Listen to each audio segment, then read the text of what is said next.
Avui ens trobem al mar Mediterrani. Els mars i els oceans cobreixen 2/3 parts de la superfície del planeta.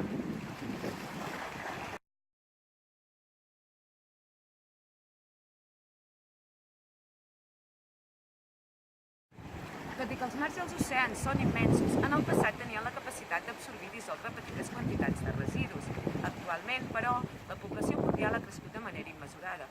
I per tant, la quantitat de residus que nosaltres generem i aboquem al mar cada vegada són més grans.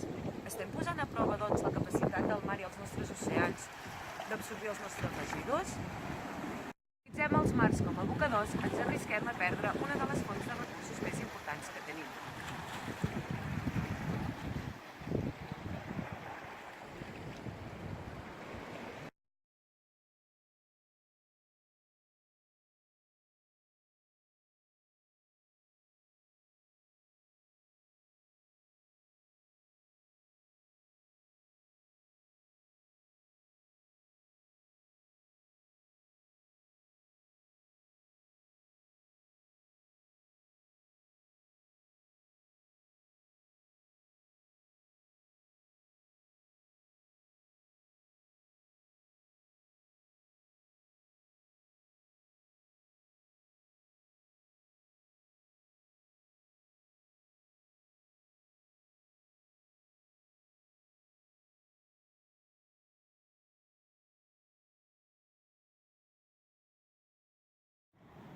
En aquesta platja trobem alguns dels residus més comuns.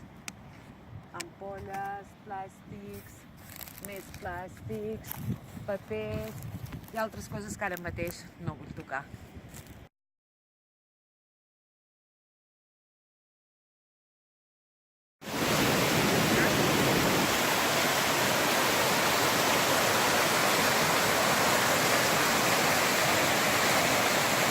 Avui ens trobem al riu, tal com hem dit. Les 2/3 parts del planeta estan formades d'aigua.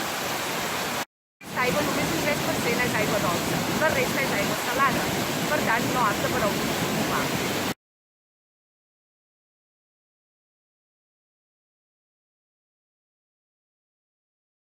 I doncs l'aigua de la que disposem és limitada, per tant cal fer-ne un bon ús i no contaminar-la.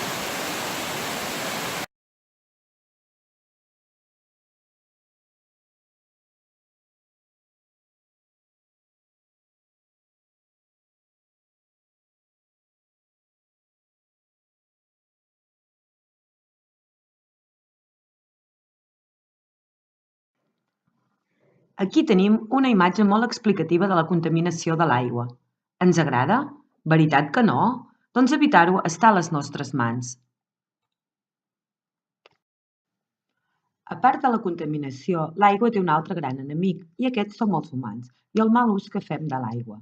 És per això que hem d'evitar malbaratar-la. Aquí us deixo uns consells per estalviar aigua.